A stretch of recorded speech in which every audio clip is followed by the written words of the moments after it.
You're listening to the Allman Report on NewsTalkSTL.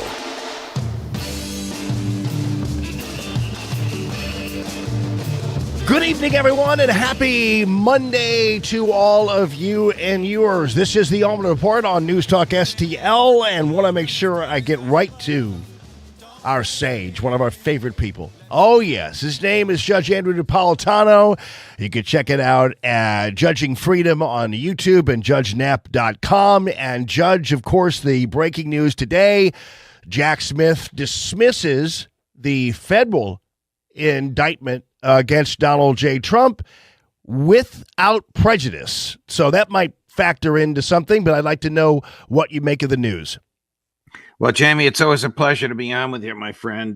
Dismissing a criminal case without prejudice is a very, very odd duck. Most states don't permit it. The feds do. It basically means that the case will be sitting on the shelf until some prosecutor wants to take it off and bring it into court. So I don't know which way the judge is going to rule. Most judges prefer either to dismiss a criminal case or try it. I mean, putting this thing on the shelf is ridiculous because it'll just be taken off the shelf and dismissed by the Trump DOJ. They will make an application before the same judge. And when the government makes an application and the defendant joins in it, it more likely than not will be granted. On the other hand, you can't really blame Jack Smith. I disagree with him, but he believes he has a strong case. He knows it better than I do. And he's hopeful that sometime in the future it'll be tried. But, politics has consequences. Trump was elected to a position where he can make sure that he is not prosecuted by directing his attorney general to ask the court. This is a judicial decision. The attorney general asks, the court decides to ask the court to dismiss it with prejudice. On the Mar-a-Lago, he has made the same request, but has asked that the case stay alive. There are two co-defendants in the Mar-a-Lago documents case. Again, I can't imagine that case surviving the first week of a Trump presidency. The new attorney general, presumably Pam Bondi, would direct one of her prosecutors to go into court and move to dismiss it with prejudice. So both of these cases are effectively gone. If I were Joe Biden, I would pardon Donald Trump, but I don't know if that is in Biden to do. And I'm glad that this will save Trump from having to pardon himself, because that just looks very tacky. It's never been done, and I hope it never has to be done. What interest would Joe Biden have in pardoning President Trump? Oh, just his legacy and showing some Christian charity that the cases should never have been brought in the first place. I would announce the pardoning of my son at the same time I announce the pardoning of my predecessor and my successor. But he doesn't need to take advice from me, and I doubt that he has the remotest interest in advice from me.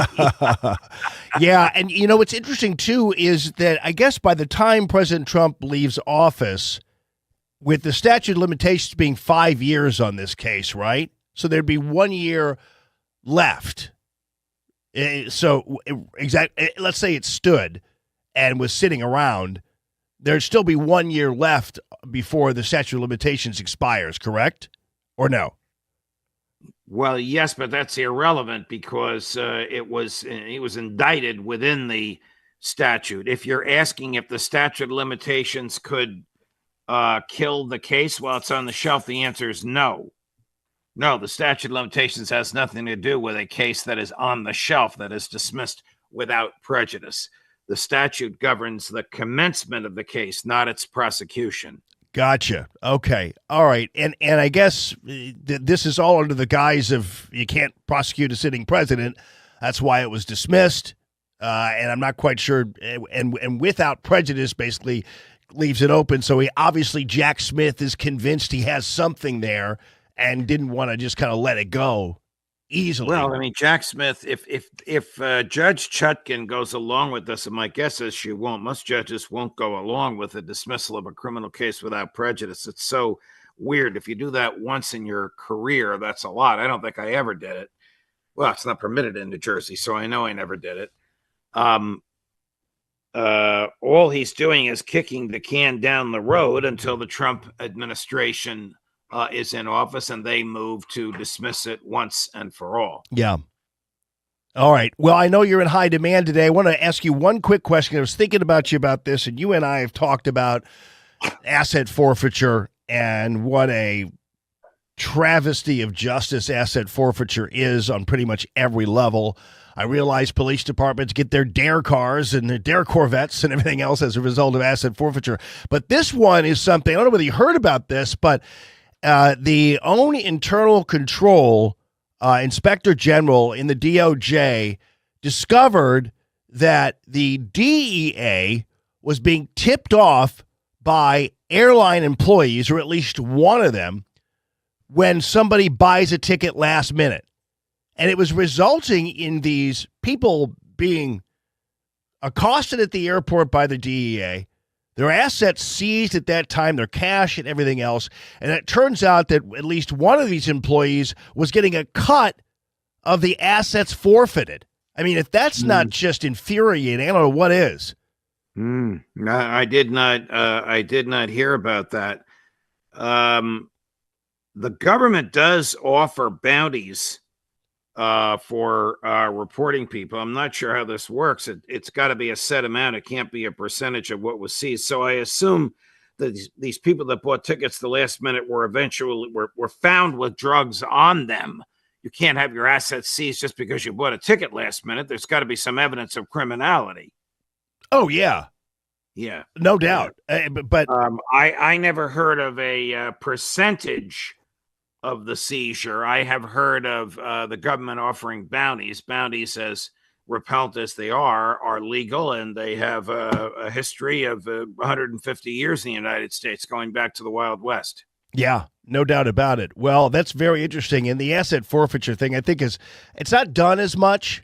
Trump has condemned the asset forfeiture. We'll see if he stops it. He could stop it with the stroke of a pen. Yeah, no doubt about it. All right, Judge. Well, listen, happy Thanksgiving to you. You're a blessing as always, and I hope you have a blessed Thanksgiving. So thank you so much. Right back at you, Jamie, to you and your wonderful family. All the best. All right. Thank you so much. That is Judge Andrew Napolitano. Check it out at Judging Freedom on YouTube, where you can subscribe, and it'll be great for you because you'll get heads up when, like today or tonight, he's going to be all over the place, obviously, with this. And so sometimes you might want to get another helping of Judge Andrew Napolitano. All right, coming up. So we've talked about the cabinet appointments, and so far we have been happy with every single one of them, right? Even most Americans polled by CBS News say they are happy with them. But I think we found one that we might be able to all agree is a bad move. And I will tell you about that on the other side of this break because it's super important. And I normally will be all in on the president's judgment on this, but I got to tell you, this might be a stinker. So I'll fill you in on that on the other side here. In the meantime, I want to let you know about Rodney and Jen Wallner, great friends of mine, and just super good people. So involved in the community. Jen and Rodney with Angel's Arms, supporting foster children and foster families, and just love these guys. And on top of that, they are so good at what they do, selling homes. The Wallner home selling team of Berkshire Hathaway. And they've got everybody ready to rock and roll who wants to buy a home. So when you dial 314-810-SOLD and you get in while the getting is good, and they're doing gangbusters right now because of their system, because of their passion, because of their great agents, because of the fact that they are committed to everything about selling your home, getting the best price you're going to find anywhere in the land for your home because people are competing for it because they've planned it that way. They are licensed both in Missouri and Illinois. And on top of that, they do not in any way, shape, or form tie you down with any contracts. If you change your mind at the last minute and say, I don't know, I'm not going to sell my home this time around, you don't have anything to worry about. And they keep the commission lower than anybody else because they make sure that they want to make this process a good one, a happy one for you, and a fruitful one for you when it comes to the amount of money you're getting for your home. They don't want to sit there and put a dent in that.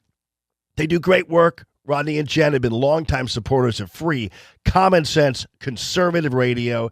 And so thank you, Rodney and Jen, for supporting the Allman Report and supporting me at News Talk STL. So check it out. It's the Walner Home Selling Team of Berkshire Hathaway, 314-810-SOLD. Happy Thanksgiving, Rodney and Jen.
You're listening to the Allman Report on News Talk STL. My wife accused me of stealing her thesaurus.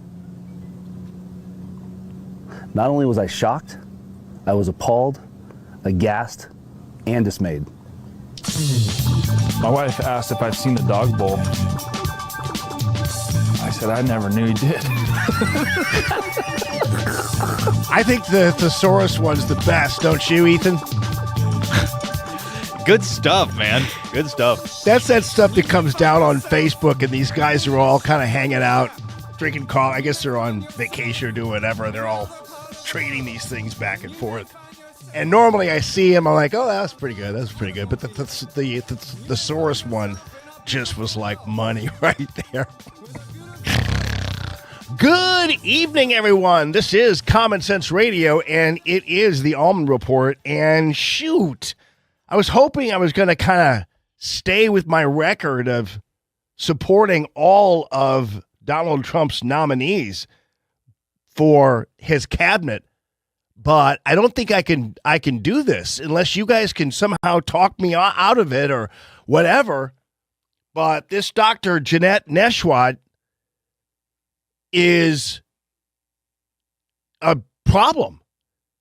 And this is going to have to be definitely vetted during her Senate confirmations. And of all the appointments, this one has some suspicion to it, considering how COVID was so weaponized to destroy Donald Trump's first term and so weaponized to create the foundation for an election steal, mail-in voting, all this other nonsense. And especially since it was used to destroy so many people's lives and businesses and make people miserable. Anybody who at the time was even remotely part of that or egging this kind of thing on, I don't think they belong in the second Trump administration, because there's a chance something like this could happen again. Now, again, I think President Trump has learned, and I think if she does get confirmed as the Surgeon General, Dr. Neshwet will be on notice that they'll crap can her if she has any kind of proclivities like she had during COVID. Now, one of the things she talked about was double masking and what an amazing thing double masking is and how that actually will be better for you than single masking, which is all absolute nonsense. Even the single masks, absolute total nonsense. But the idea of advocating double masking is ridiculous. Of course, she's on Fox News a lot. She was on Fox News a lot. And so that's how you might know her. I'm going to begin, though, by giving her one little prop. And that was she finally came around. It was around 2022 when the CDC advocated for putting the COVID vaccine onto the mandatory immunization schedule for children in order for them to get into school, for instance. And even that was a bridge too far for Dr. Neshwet, who went on with Tucker and said, this is ridiculous. Of course, it was terrible. It was a terrible idea. And they tried to push it through, but it didn't work. Can, of course, give their children this vaccine. Why would the CDC put this on its schedule? Do you have any idea? Yeah, you're exactly right. Maybe profit. There's no good reason to have a vaccine that can't stop disease, can't stop transmission of disease on this scheduled vaccination. You know, Tucker, I've worked the front lines. I have literally taken care of thousands of COVID patients the past 2.5 years, many of which were children, none of them that I had to hospitalize. But yet today we see the CDC vote to put COVID-19 on the childhood vaccination schedule, you know, up against the polio vaccine, which actually helps you prevent you from catching paralysis, prevents you from developing paralysis. Right. So she came through 2022, but before that, my goodness gracious, she was a mess.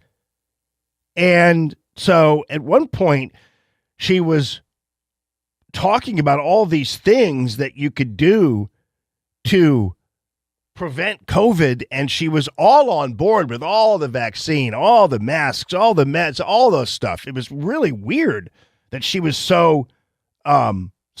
such an advocate for this stuff. And I think really disturbing that she was to the degree that she was in terms of this advocacy. And I think this is unacceptable. This is a pandemic that involves every single one of us. We know that you can still pick up COVID even if you are vaccinated, but fortunately the vaccines work very effectively to minimize your symptoms, to keep you out of the hospital, and to reduce the incidence of severe complications. So anyone can pick up coronavirus, anyone can spread it, whether you're vaccinated or not. Instead of focusing on the unvaccinated, let's also focus on the need for therapeutics, the need for tests, the need for monoclonal. I like that part of it, but she was spreading misinformation about the vaccines themselves. And we're learning, and we have learned. And again, you know, you could probably say, well, I can't blame her because we're only using the information that we had at hand, and we only could deal with what we knew. But you remember back in the day when all this was going on, to me, the absence of knowledge became knowledge. And that's not an acceptable way to operate when the fact that you don't know basically means you do know because you're trying everything. Well, we don't know, so everybody's got to get the vaccine. It's like, no, that's not an answer. Well, we don't know, so everybody has to social distance 3 feet. It's like, well, wait a minute, why? Why isn't it 9? Why isn't it 1? And we all know that at the time, social distancing was a total bunch of garbage. The CDC people even admitted, well, we just sat around and we just threw a number out, 3 feet. I mean, that was so stupid, so bad. And the fact that she said about that, this is what compelled so many people to get the vaccine, because they thought if you're 35 years old and you got COVID and you didn't have the vaccine, you'd automatically go to the hospital, which is absolutely not true. Well, I know, but I can't blame her. You know, that's what the information we had. That wasn't the info. We had no studies that showed that at all. Clearly, with people already compromised, yes, it did. But for her to kind of go on that bandwagon and get on that vaccine bandwagon, then double masking and all that nonsense is really disturbing. But at the same time, it's very, very important. The Senate needs to be asking her some pretty tough questions. And a lot of people saying now, do not confirm her. The most disturbing part of Dr. Neshwet's appearance on Fox and these other places is that she praised Facebook for censoring all of you out there who questioned the vaccine, or when you put up information that was contrary to what the liars were telling you about the vaccines. And not only was she praising Facebook, she was hoping other social media platforms did the same thing. First of all, vaccines save lives, and I am so excited, and I thank and I commend Facebook and Mark Zuckerberg for taking action, because this affects everyone. This affects our children. It affects adults. I mean, just look at the recent measles outbreak, the biggest outbreak that we've had in decades with measles, and that's no joke. Measles can cause brain inflammation and pneumonia and ear infections and hearing loss and death. So it's about time that they are taking action, and I hope and pray that other social media platforms will follow suit and do the same thing. Wow. You hope and pray, huh? You're praying for that? That other social media sites censor people who are trying to get information out there that might be contrary to what the government is saying? That's terrible. And aside from the 2 masks protection, we can thank Dr. Neshwet for being among those individuals who also advocated masking kids in school, which was completely ridiculous. What it is now, COVID, this new Delta variant hits right before school starts, and our top priority should be getting kids back into the classroom, but doing so safely. Here's the problem. Delta is different, and that's why the American Academy of Pediatrics is recommending that if you're going to be in a classroom, in a crowded classroom, then you want to protect yourself, wear a mask. Because a lot of kids, for example, under the age of 12, they can't be vaccinated. So it's important to point out, though, masking is not the only solution. We also need to make sure that we have good ventilation, that people are washing their hands, that they're getting tested, and that all the teachers are getting vaccinated as well. This was at the time when there was really no proof of anything that she was saying. There's no proof the vaccines worked.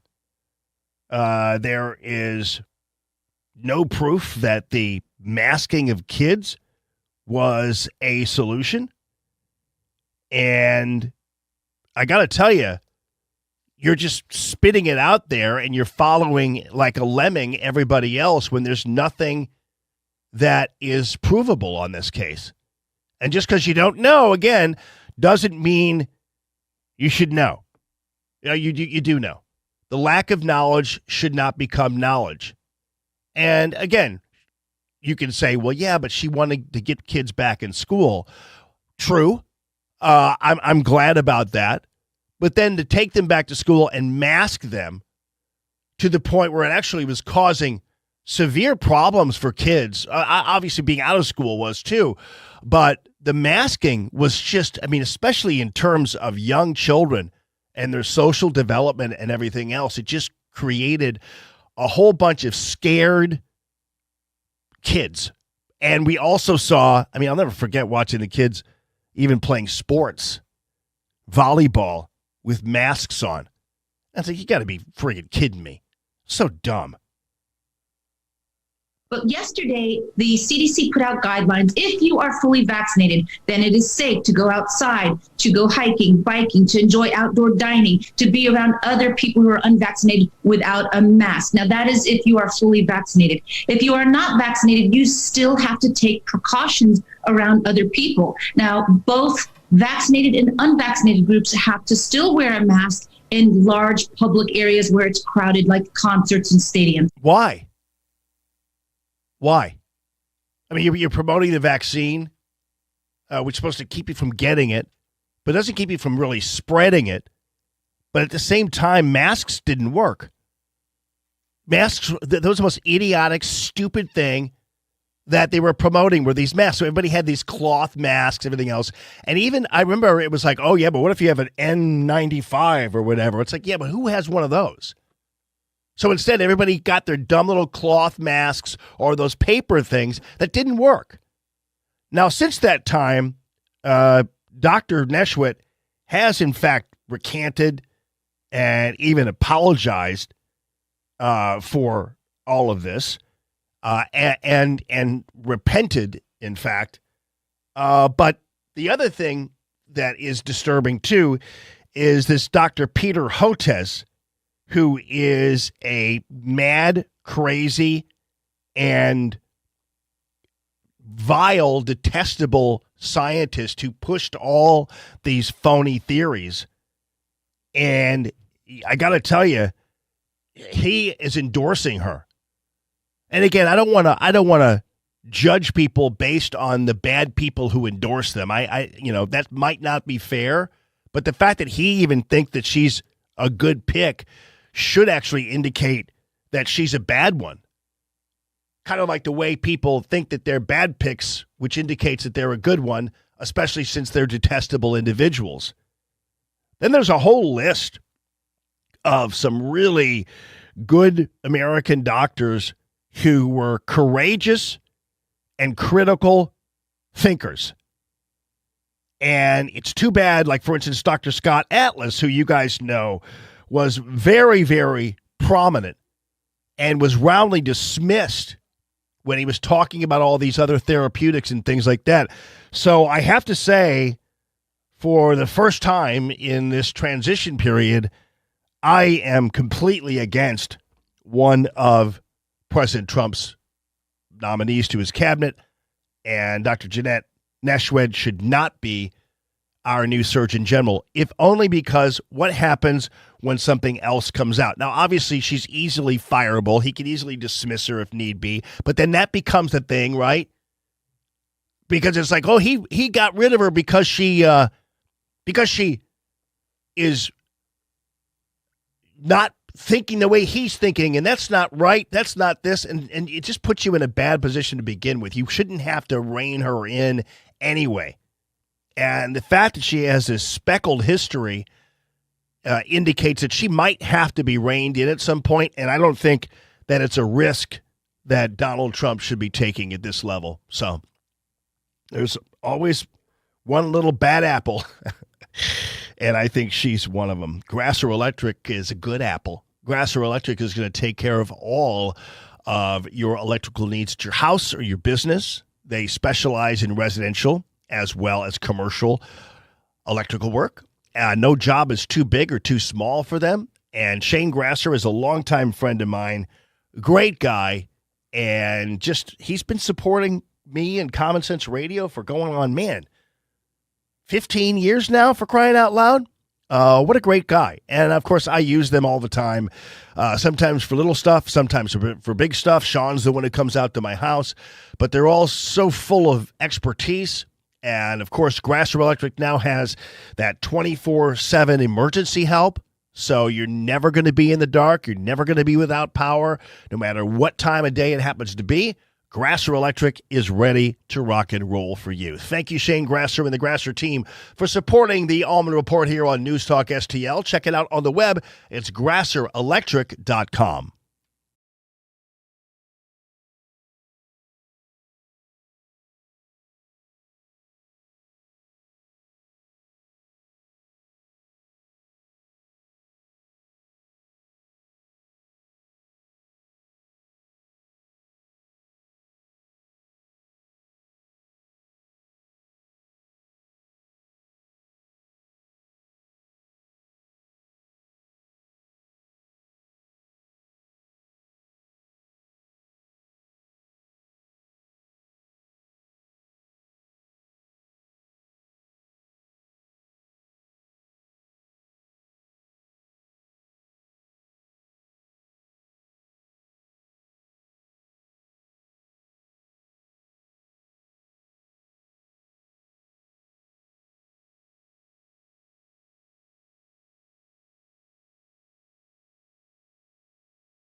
You're listening to the Allman Report on NewsTalkSTL. Girl. There aren't a million of those already. Name 20. Rosanna, Roxanne, Michelle, Allison, Sarah, Angie, Brandy, Mandy, Gloria, Cecilia, Maggie May, Jessica, Nancy, Barbara Ann, Billie Jean, Layla, Lola, Polly, Helena, Jenny from the block. Name 6 more. Sherry, Laura, Wendy, Maria, Peggy Sue, Minnie the Moocher. Name 5 more. Tracy, Jean, Jane, Mary Ann, Eleanor Rigby. Go fuck yourself. What? Oh, I forgot one. This is from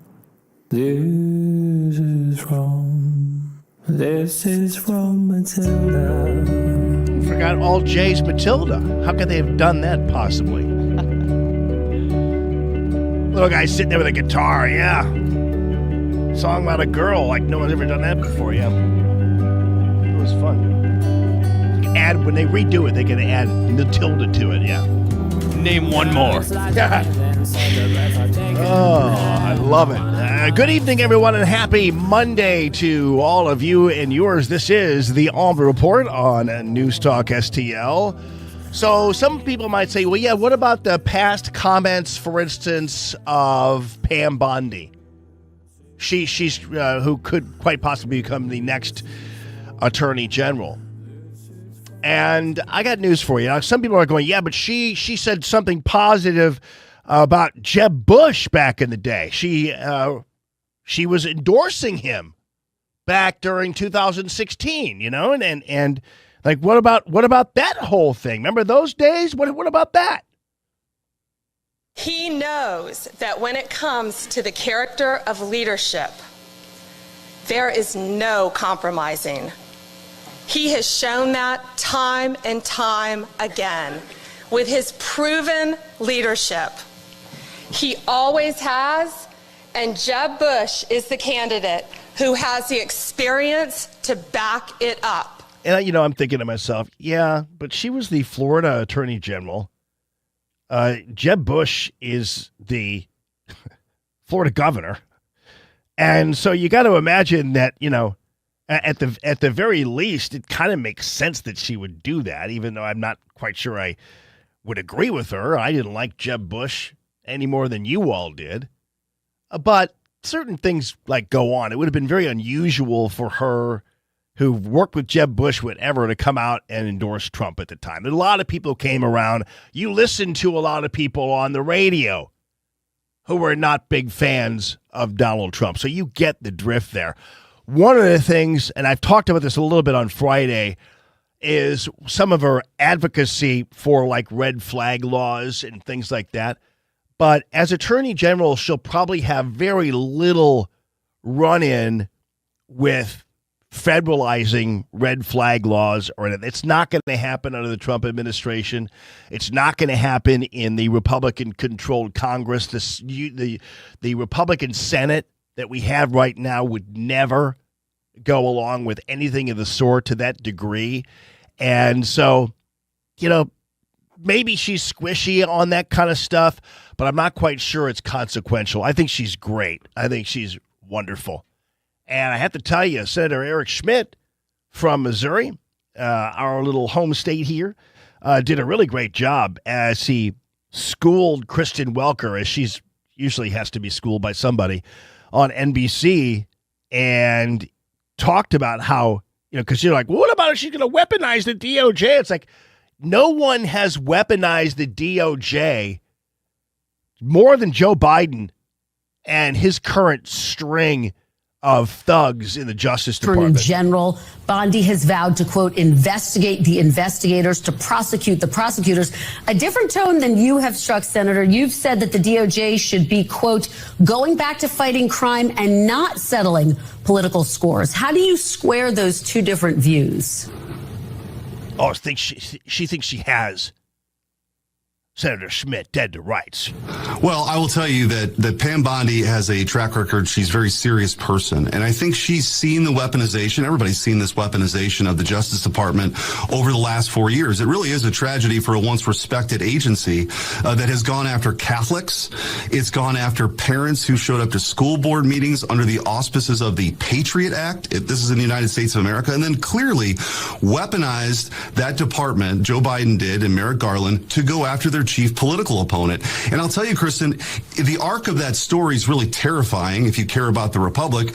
After the midterms, Joe Biden said that there was no way President Trump would ever be back in the White House. After that speech, these zombie cases were resurrected. The number 3 person from DOJ went to New York, and you had the Alvin Bragg case. The number 2 prosecutor in Atlanta went to the White House and coordinated. You saw all these cases resurrected. They all fell apart under the weight of the law. And so I do think there needs to be accountability. I think that getting it back to crime fighting is important, but there has to be accountability for these kinds of abuses. Okay, what specifically does accountability look like, Senator? Are you suggesting you want to see special counsel Jack Smith, Attorney General Merrick Garland prosecuted? Is that what you are implying?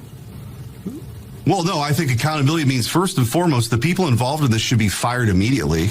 And anybody part of this, this effort to keep President Trump off the ballot and to throw him in jail for the rest of his life because they didn't like his politics and to continue to cast him as a quote unquote threat to democracy was wrong.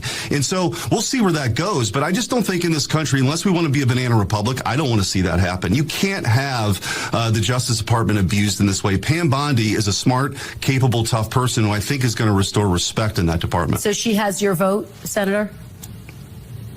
Oh, absolutely. I intend to help Pam Bondi get the votes. I know her well. She's a friend. I've come to respect Pam Bondi. She was a great attorney general in Florida. This is a home run by President Trump. Yeah, good for him. And standing up to Kristen Welker, who doesn't seem to have any problem with the lawfare meted out by the current Justice Department and all of its flying monkeys all around in various states. And it's already been an indication that the entire team associated with Jack Smith on the federal charges and all that kind of stuff is going to be absolutely fired. They're going to clean house, whatever. I don't expect them to be indicted by any stretch of the imagination, but it is going to be a thing. And I hope that they do it. And I hope that they go after him.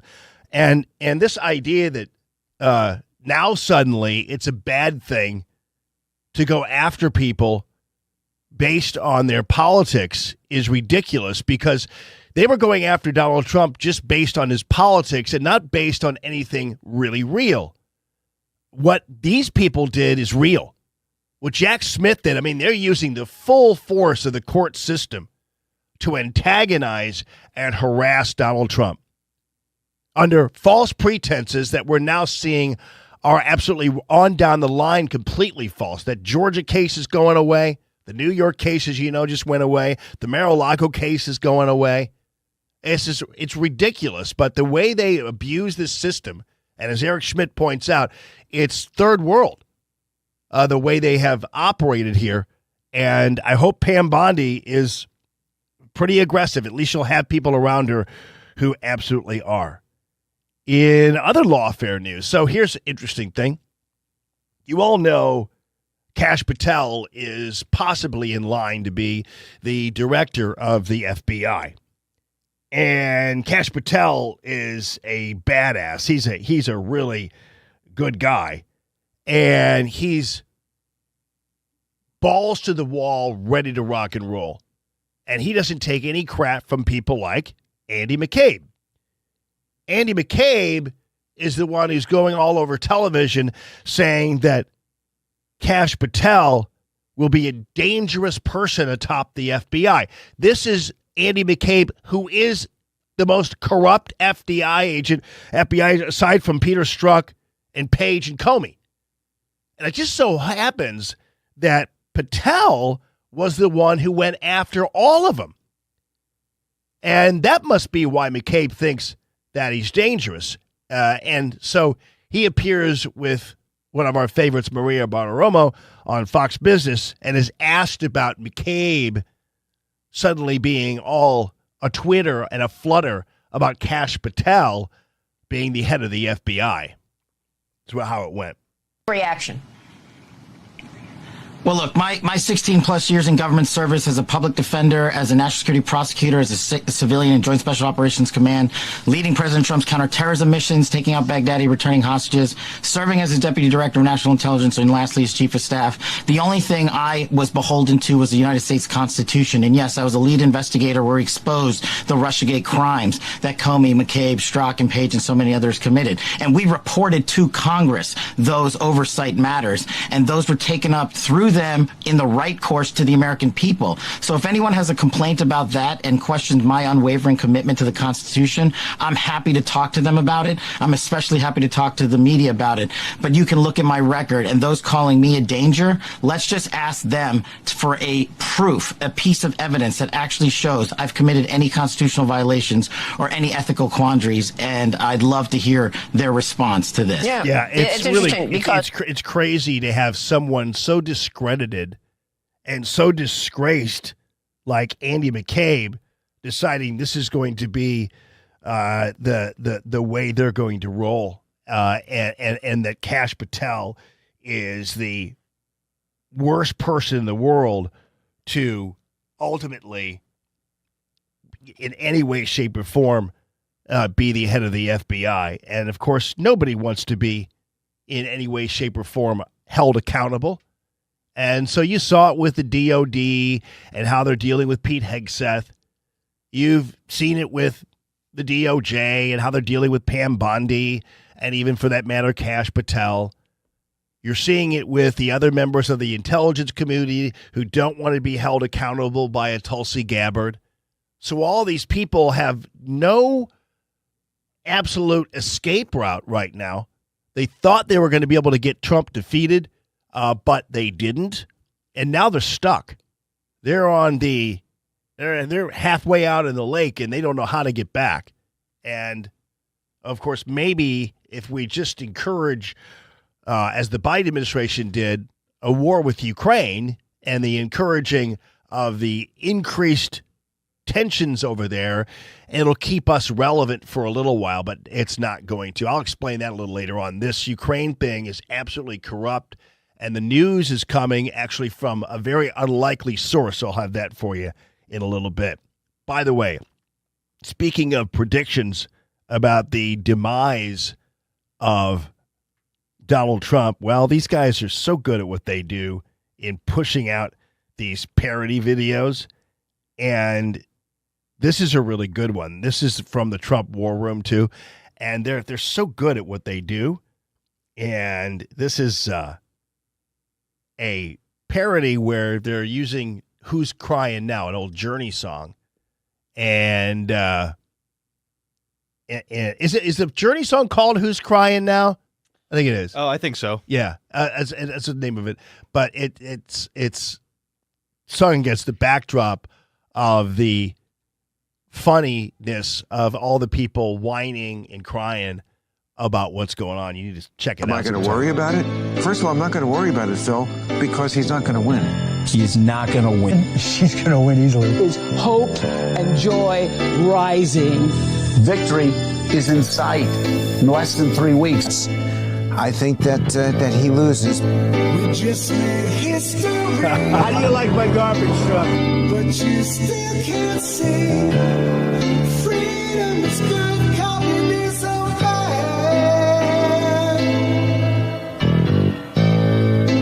You thought that you could cheat. Now we laugh at your history beat. America survived, now you shave your head. These people getting their hair cut because they're so angry. Less God we require, more control you desire. Your plans are screwed, crying You know, come on, people. Yeah. Come on, love, shouldn't run. You've been dealing with years and Donald J. Trump is now president of the United States. People are crying. The hatred you ignite, division you incite, neither can stop the bad way.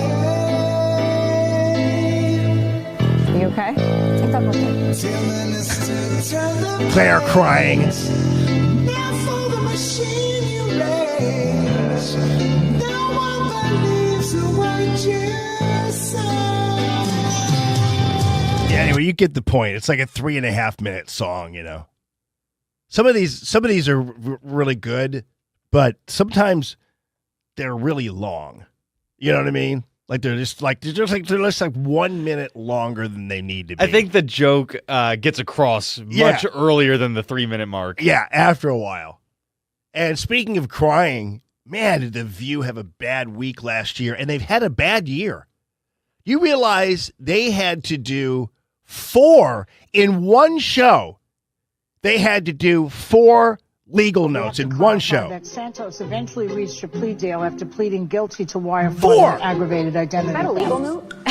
What a nice legal Kind of. All right. Kind of. It's Whatever. It's a clarification. bribery accusations. I have a legal note. You want to take this one, Joy, or are you Matt good? Gaetz has long denied all allegations. I mean, let me ask you something.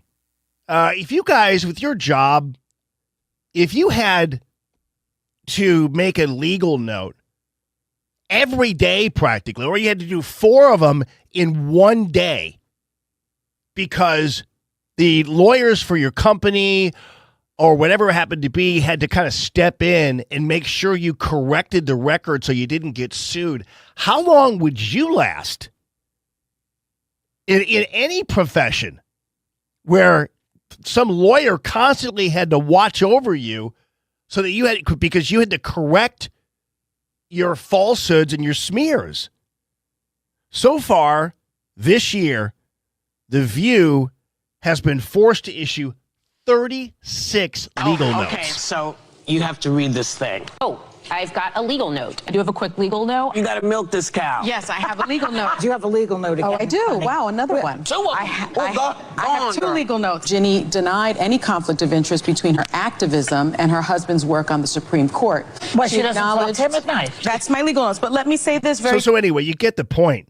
36 legal, and actually to Whoopi Goldberg's credit, I don't think she's had to do one.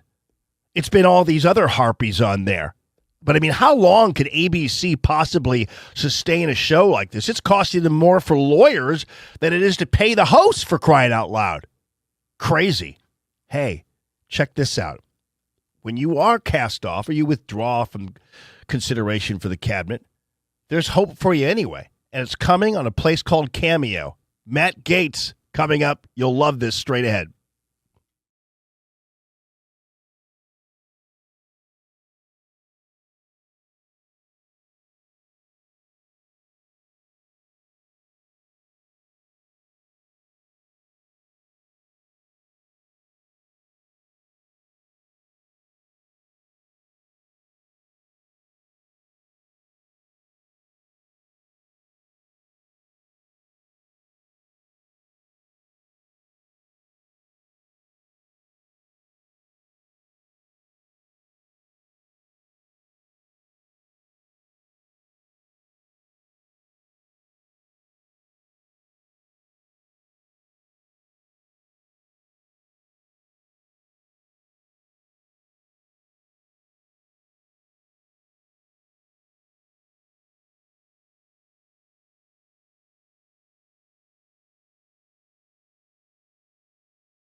You're listening to the Allman Report on News Talk STL.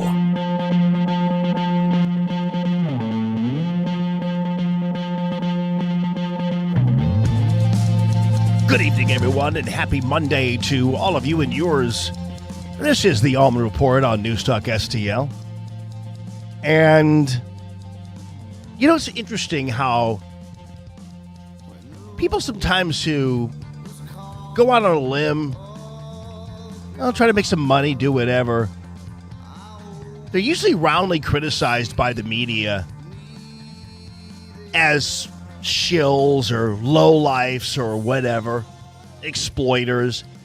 And of course, this is the same media that hasn't created anything ever.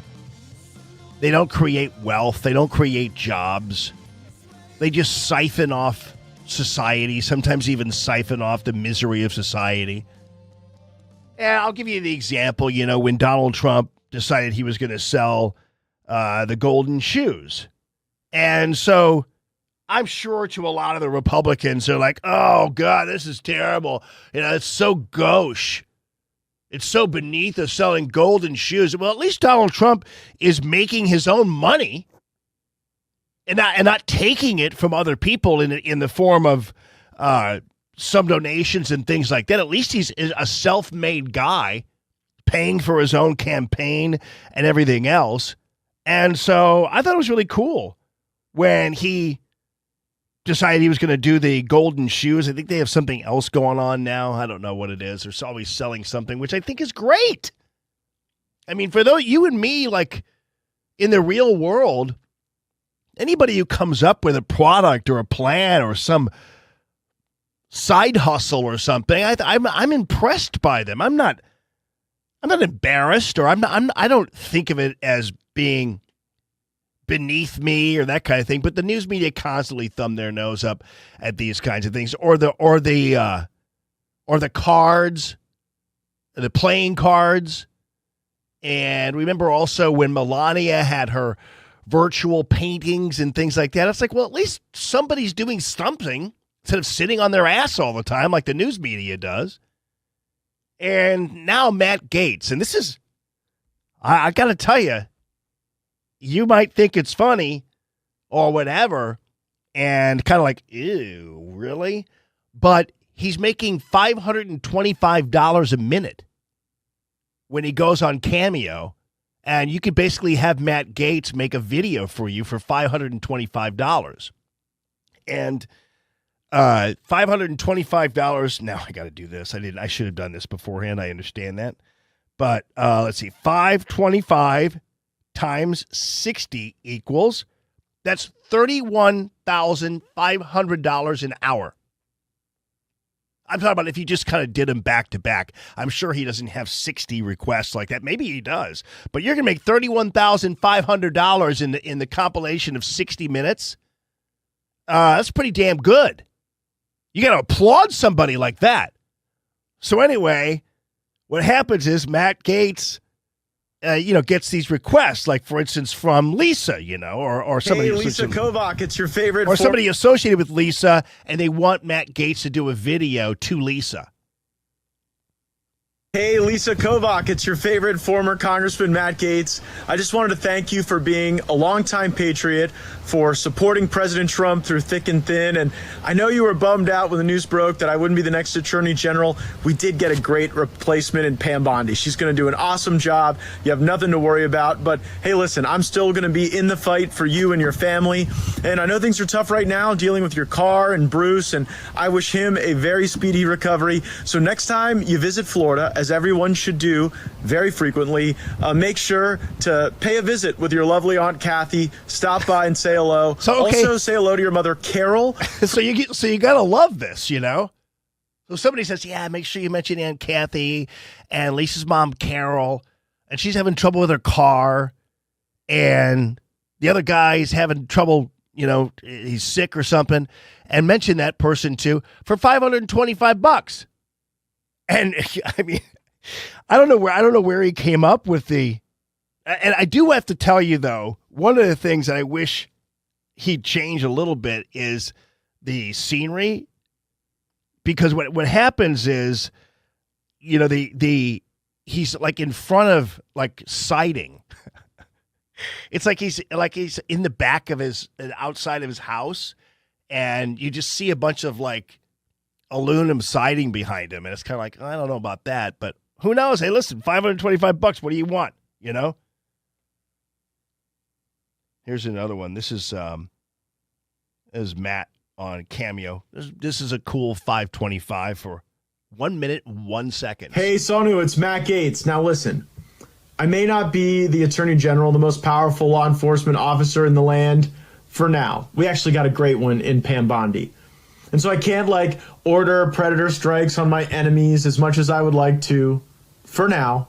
But I can order you to have as much fun as possible. So be well. Your buddy Dave wanted you to have this message. And there's a lot of reasons for optimism. And you know what? I don't think the Attorney General can order predator strikes anyway. I'm pretty sure that's DOD. But at DOJ, there's a lot of great work to be done. The Trump administration is going to get it done.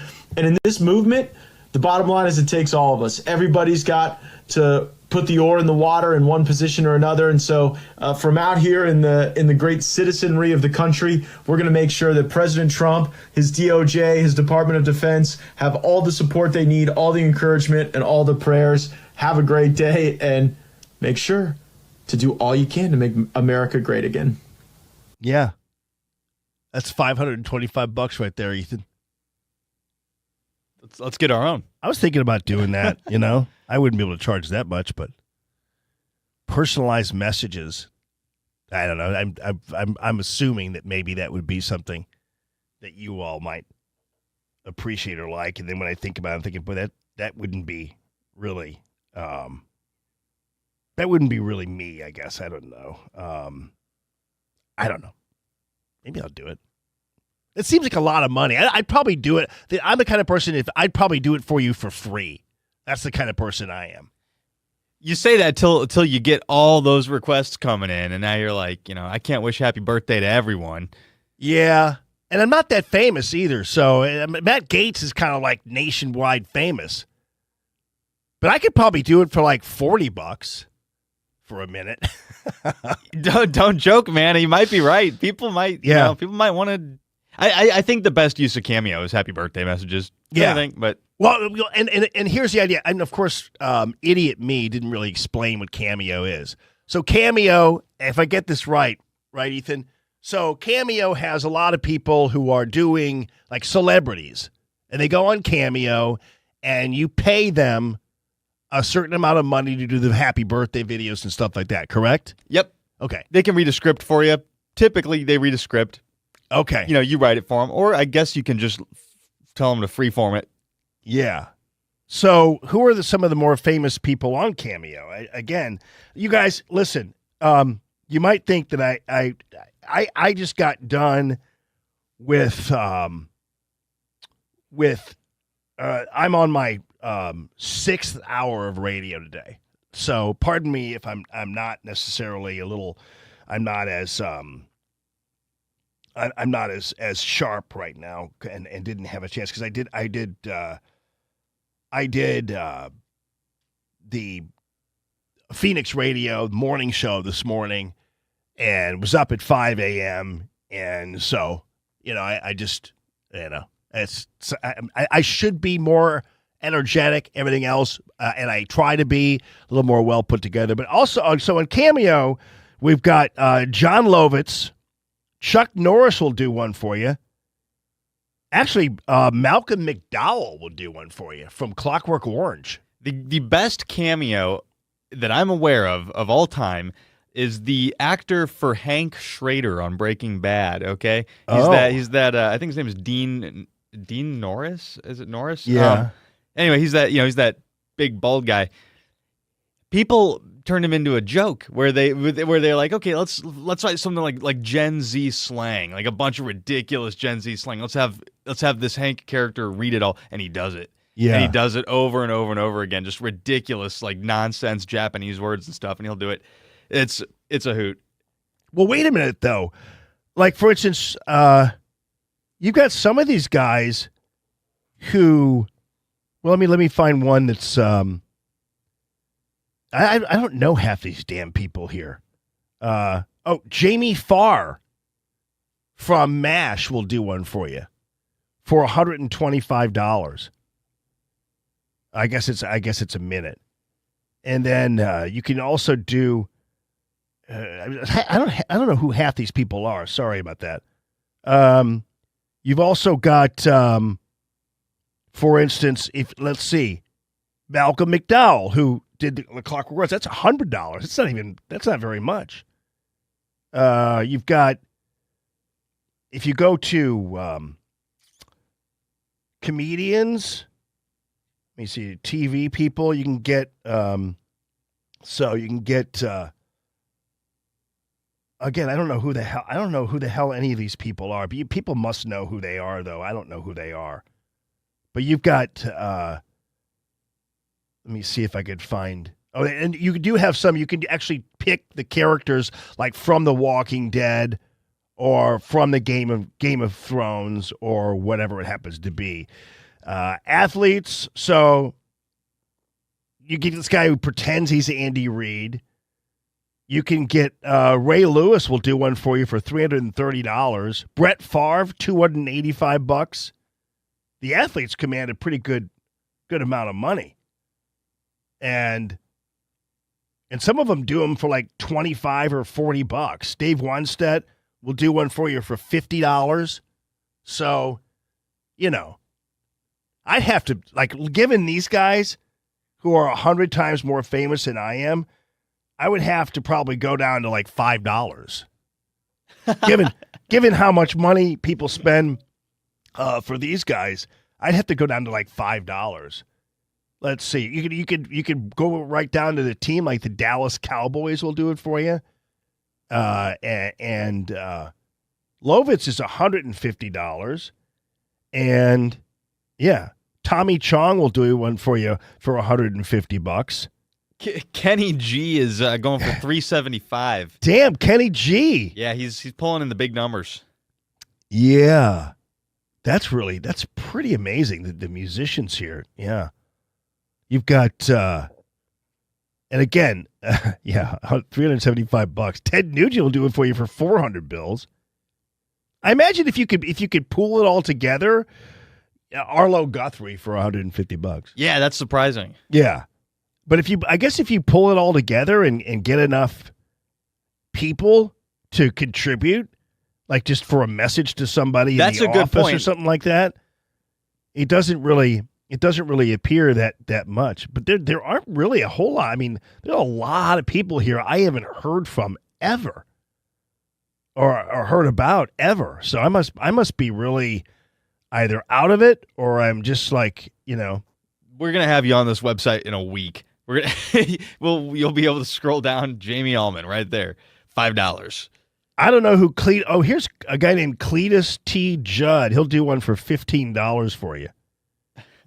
And I don't know who the hell Ron Moss is. I don't know who half these friggin' people are. It's crazy. I was trying to figure out where I could find one that just came out of nowhere, but this is a pretty popular place, pretty popular site.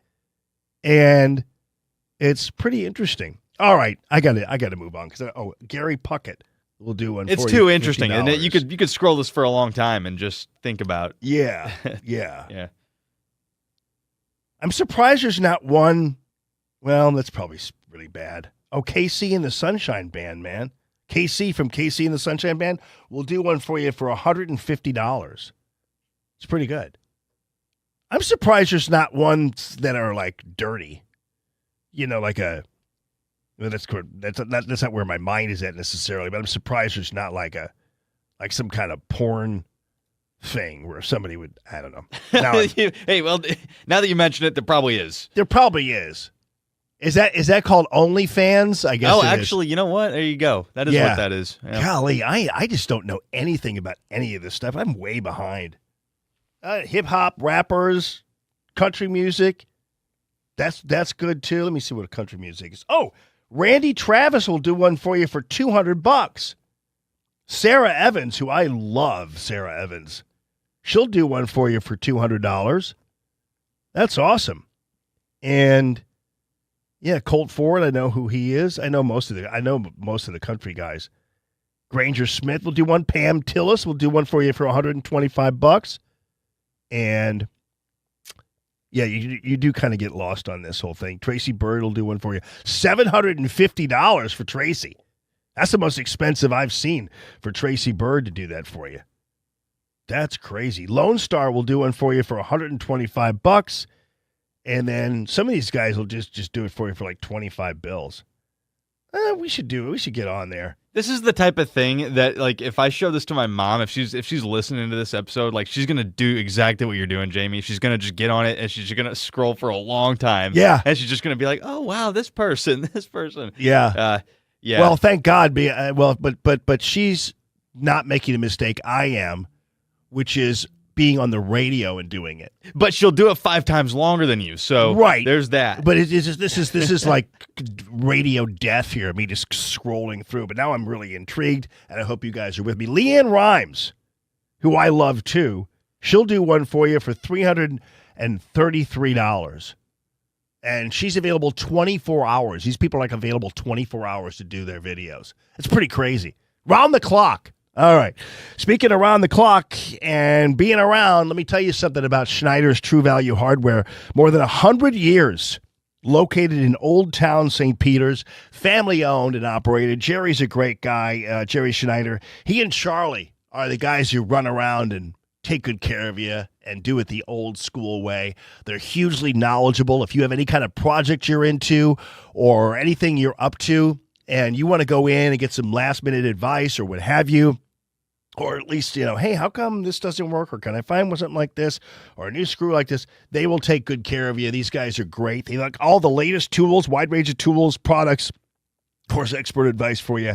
And it should be your hardware destination, one nail at a time.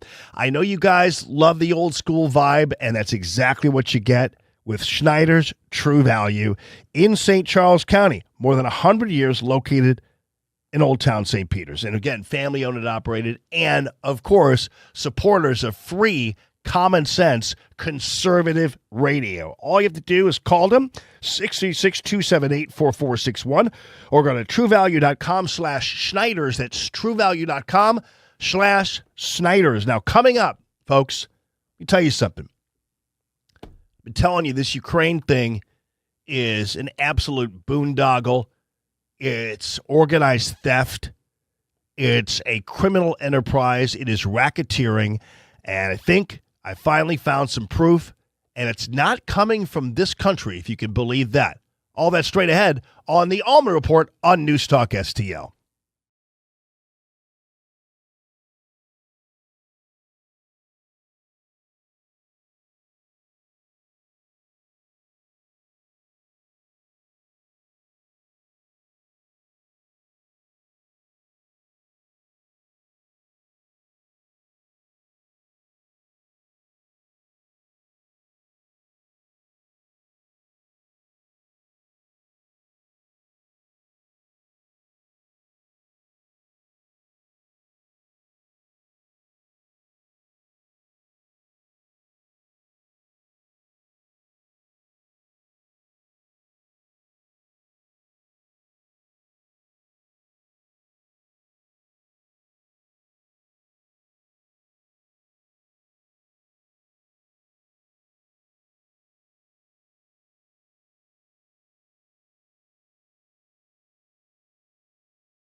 You're listening to the Allman Report on News Talk STL.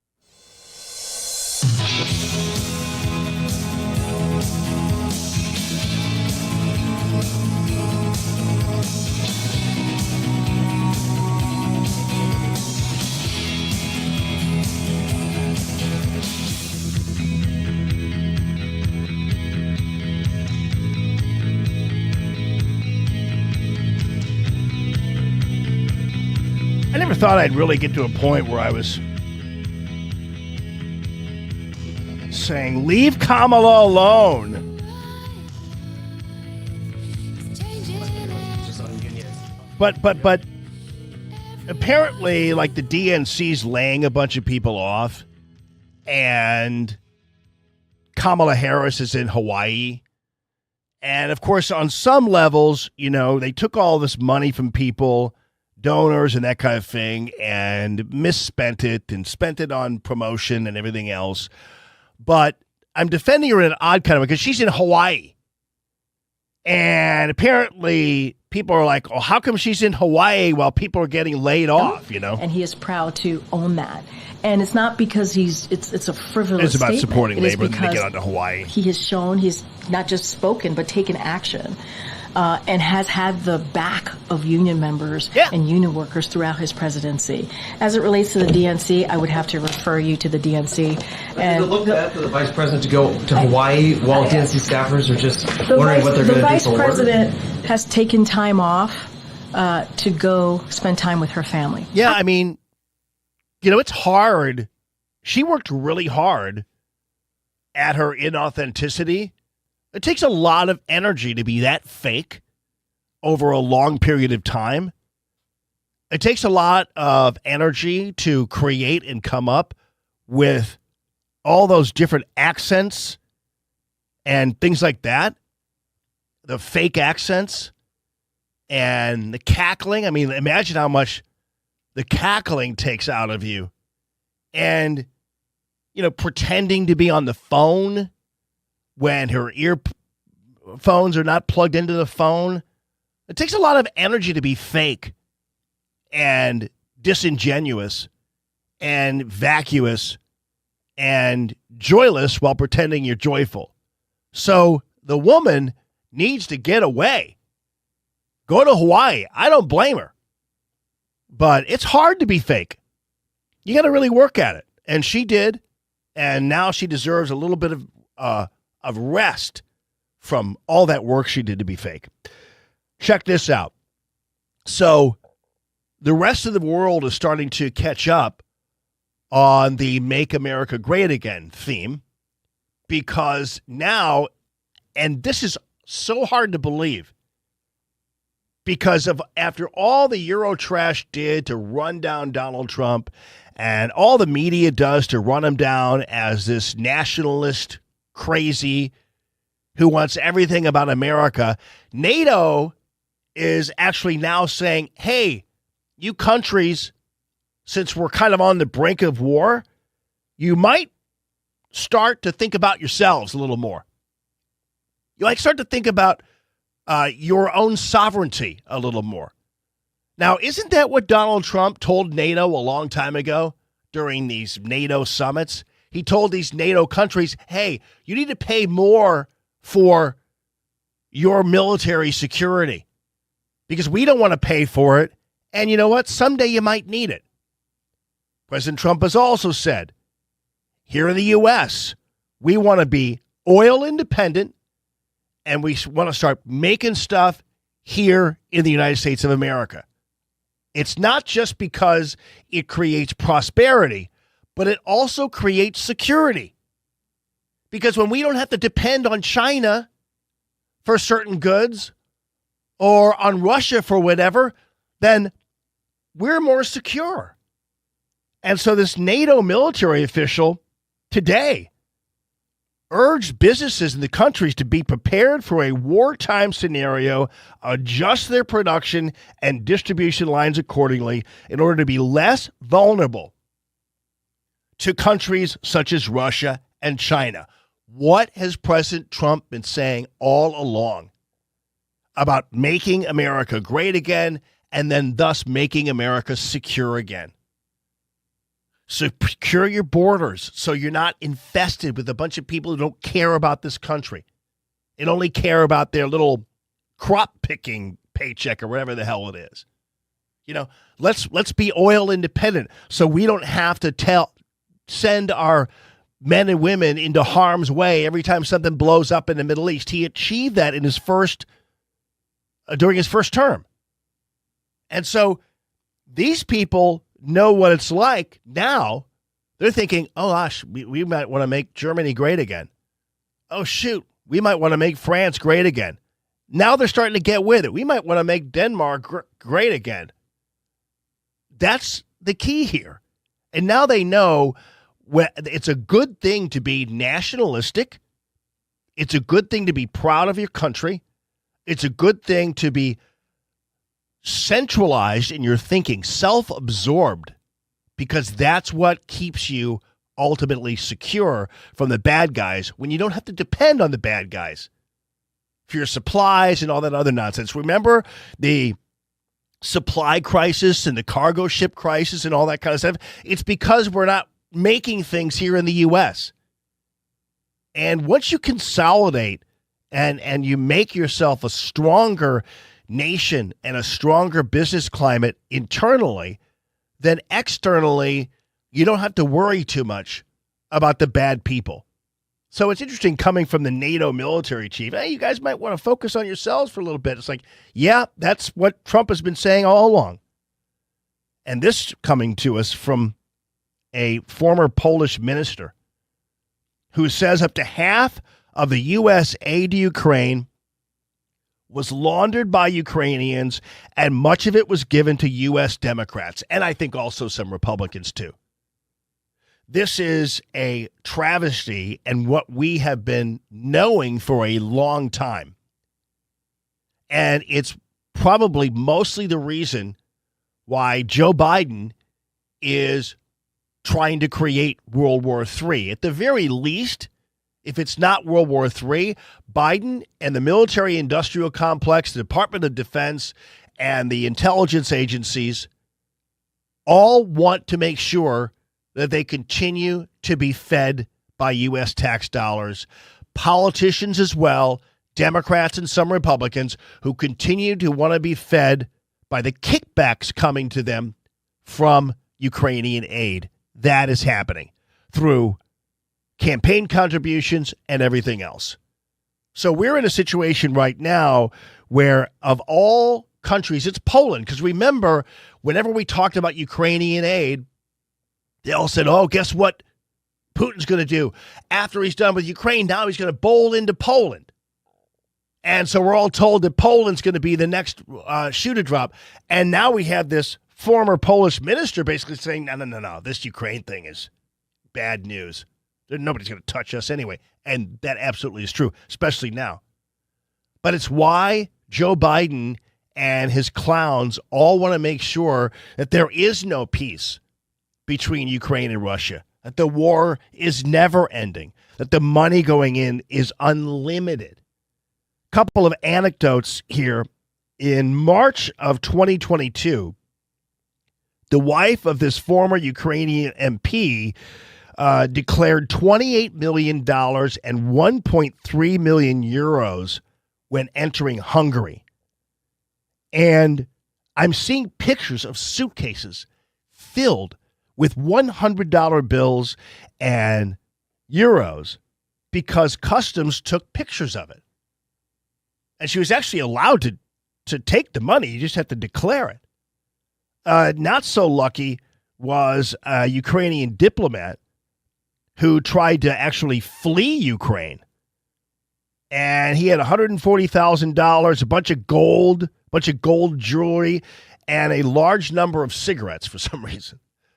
But these guys, and you all know the stories about Zelensky and all these other corrupt people who have been buying boats, houses, chalets in France, all that stuff with the money that we're giving to them in the form of aid.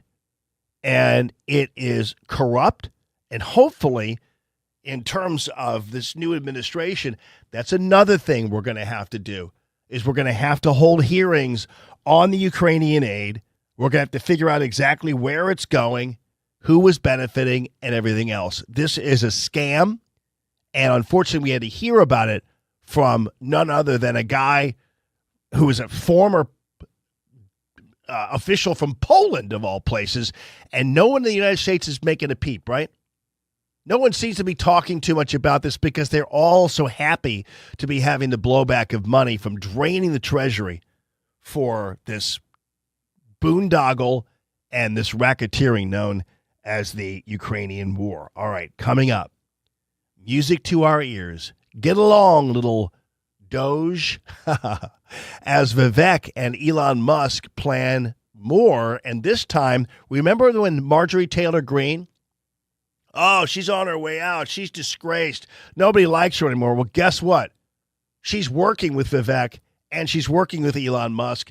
And wait till you see where her eyes are set when it comes to fumigating this gigantic bureaucracy we have. You'll be very happy to know who she's targeting and why. Coming up here on the Allman Report on News Talk STL.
You're listening to the Allman Report on News Talk STL.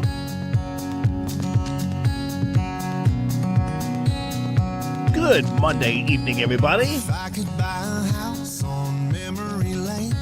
It's Common Sense Radio. Jamie Allman here with you, and happy to be so. Gosh, where do I begin on how fun it is every day to see the conservatives, common sense conservatives, just cracking the whip on all these people who tried to take us over and conduct a coup of common sense, of the common sense United States of America.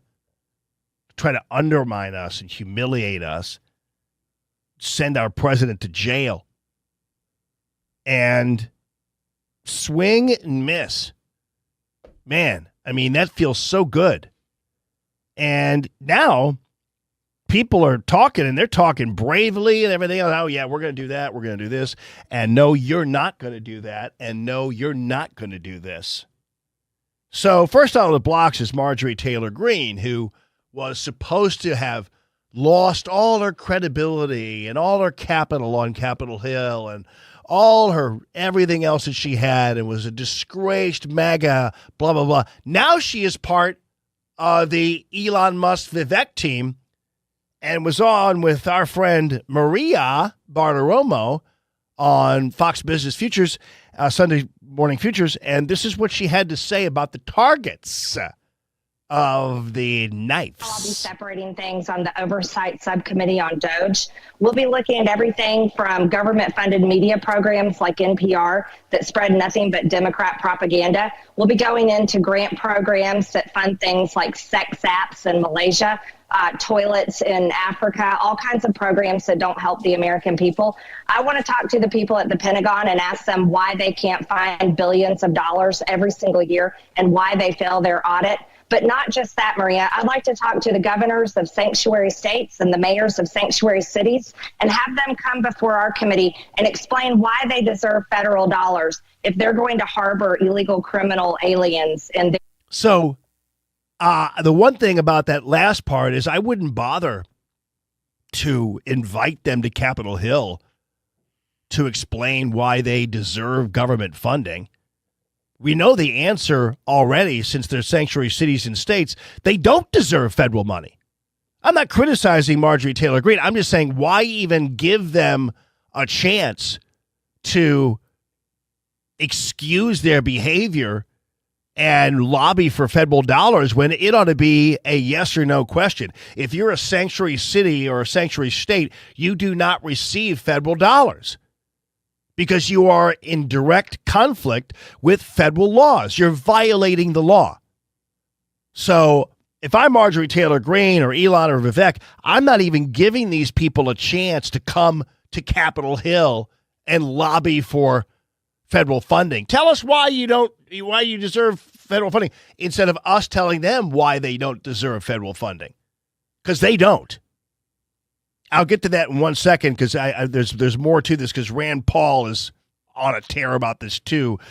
But the other thing that Marjorie Taylor Greene pointed out was the possibility of defunding NPR. And you guys know that's kind of been a thing of mine. I don't understand why we fund public television, public radio. And it's not because I'm jealous that public radio gets money from the government and I don't. I don't want money from the government. But the idea that I have to compete with somebody who's funded by tax dollars and also is spewing a bunch of left-wing propaganda is ridiculous. Now, back in the day, I understand educational television was a thing. So we would have Sesame Street and blah, blah, blah, blah. I get it. And McNeil-Lehrer Report. You guys have heard my spiel on this before. But now, Sesame Street is self-sustaining. They don't even really take public television money, or at least a lot of it. And McNeil-Lehrer are long gone and being replaced by a bunch of left-wing hacks on the news hour. And I told you, my mother watches that. I'm like, oh, golly, I just can't keep my mouth shut when I'm sitting there with her watching that stuff. So that's good news. Now back to the sanctuary city question. So there's this guy, and he's the mayor of Denver. And when Holman and his team come, he is promising he's going to turn this into like another Selma. He's going to turn it into another civil rights march. About civil disobedience, you've mentioned that a couple of times now. Would you be willing to participate in those as the mayor of Denver? Would you be willing to go out and protest these things? I would. If I believe that our residents are having their rights violated, if I think things are happening that are illegal or immoral or un-American in our city, I would certainly protest it. Yeah, you're a real Martin Luther King, dude. And it's funny how he talks about un-American. There's nothing more un-American than being an illegal alien and siphoning resources and conducting yourself in criminal ways and everything else. And there's nothing more anti-American than having a subculture of slaves. As I've already explained to you, that's exactly what the illegal alien subculture is. They're a bunch of slaves. Even if something bad happens to them, instead of them doing something bad to somebody, they don't even go to the police. So they're basically inherent victims and can be abused and everything else. How many children are being abused right now in sex trafficking and everything else because illegal aliens have brought their children here and they've disappeared or whatever, or shuttled their children to the border and left them there to be handled and controlled by strangers. This is untenable, and it needs to change. But this guy, come on, man. You're acting like you're going to be some American hero in the streets of Denver as Tom Homan and his crew come in. I would expect other residents would do the same. Trump's new borders are... I guarantee you other residents, I mean, come on. Do you really think that you could muster... I mean, I know people sometimes have sympathies for the illegal aliens and you kind of don't agree with the mass deportations, but how many Americans do you really believe will take up signs and placards and time of their day to hit the streets on behalf of illegal aliens? I doubt there'll be many people who are going, oh, really? Because I guarantee you most of them, especially if you look at Denver, most of them are like maybe even Democrats, and they secretly voted for Trump because they can't stand the illegal alien problem. And they're like, I don't know, I'll vote Republican this time as long as it means, I can have a safe city and not a bunch of dirtbag illegal aliens. And I just won't tell people I voted for Donald Trump. But I'm not going to hit the streets with this bat crazy mayor to protest deportations. And Homan's already indicated, you can do whatever you want. We'll just double up the number of ICE agents that come in. You're not going to be any match for us. But Homan has said that he is willing to arrest leaders like yourself for standing in the way of these policies that they want to enact. Yeah, you really can't stand in the way of law enforcement. I know a lot of you have never tried it before, and you wouldn't want to try it. Like for instance, when you're driving around and you see somebody pulled over on the side of the road for speeding or whatever, why don't you try pulling over too and getting out of the car and going up to the officer going, hey, what happened here? Leave this guy alone. You don't want to, don't do it. And you don't get in the way of law enforcement activity. You just don't. It's obstruction. It's illegal. Would you be willing to go to jail for these things? Yeah, I'm not afraid of that. Oh yeah, you're a real Nelson Mandela, dude. Nice little pasty white guy, right? Who is ruining his own city as a sanctuary city, and you're going to be, I'm behind bars on behalf of an illegal alien. It's like, well, what are you getting out of that? And I'm also not seeking that. I think the goal is we want to be able to negotiate with reasonable people how to solve hard problems. Right. Excuse me. The time of negotiation is over. We tried to negotiate with you before the election. We tried to negotiate with you the minute Joe Biden stole the office. We tried to tell you, stop with the porous borders. Stop creating sanctuary cities and inviting illegal aliens to your city, giving them credit cards, housing, hotels, everything else. The negotiating time has already taken place and is past. And so this is not the time for you to come back and say, hey, let's negotiate this. The negotiation's over. The final negotiation took place on November 5th. And that was when people negotiated the idea that they want borders closed, and illegal aliens out of the country. There is no more negotiation that's going to take place, sir. It's over. It's you can't lose the game and then come back and try to negotiate the possibility of a win for yourself. It's ridiculous. And you can't do it in sports, and you can't do it in politics here, and you can't do it when it comes to common sense. You went to war with us. You went to war with Donald Trump. You supported Kamala Harris. You called Trump a Nazi. You called him a fascist. You called him a racist. All those kinds of things. He beat you, and now you want to go back and negotiate. Well, I think there's some things we can talk about. So go, yeah, right. Not anymore, dude. It's over. Republican and Democratic presidents in the past have all tried to find solutions to these problems. President Reagan helped people get access to work so they could stay and support themselves. Biden and Harris worked on restricting entry at the border to close down. There are a lot of they didn't. They didn't work at all to restrict entry to the border. That's a lie. So we won the game. The game is over. We have our trophy, and we're not going back and negotiating with you on any level whatsoever. And you can talk about Reagan's amnesty thing all you want. There will be no amnesty.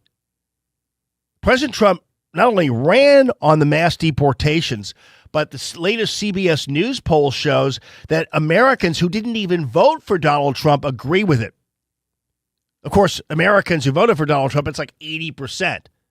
And probably somewhere in the 30s, as I've seen, with people who, and 40s, with people who generally didn't vote for him or just voters in general. So they gave President Trump a mandate. He ran on this. There was every bit of transparency. He was very direct about what he wanted to do. And Americans said, yes, okay, we'll help you do that. We'll get you elected. So the game has already been played. President Trump won the game, and there will be no negotiating. Rand Paul says, Rand Paul, who's no hawk by any stretch of the imagination, he's, kind of somewhat of a libertarian. Sometimes those guys are kind of open border people. Not Rand Paul. That the mayor of Denver, if he's going to resist federal law, which there's a long-standing history of the supremacy of federal law, if he's going to resist that, it will go all the way to the Supreme Court. And I would suspect that he would be removed from office. I don't know whether or not there'd be a criminal prosecution for someone resisting federal law, but he will lose. And people need to realize that what he is offering is a form of insurrection, where the states resist the federal government. Most people objected to that and rejected that long ago. So I think the mayor of Denver is on the wrong side of history. Yeah. And, of course, interfering with the police and federal police is totally against the law. But to Rand Paul's point, if something happens and the supremacy of federal laws over local ones, for instance, federal laws over sanctuary city laws, I would love for the Supreme Court to finally be the ones to decide once and for all whether or not there is constitutionally such an ability to create a community that purposely shelters illegality. That's what a sanctuary city is. What's stopping someone from becoming a sanctuary city for rape, a sanctuary city for drugs, or what have you? So at some point, let's bring it on. Let's have the war that we need, the civil war that we need. And I'm not talking about, injuring people or guns, or I'm talking about this civil war that we need. Get it to the Supreme Court so the Supreme Court can decide once and for all who's on top and who's on the bottom and out. So hopefully that'll happen down the line. Ethan Valencia, thank you so much for your help with the show. And you guys, thank you so much for supporting free, common sense, conservative radio. Make sure you tell all the sponsors hello, and most of all, become a customer. This is the Allman Report on NewsTalk STL.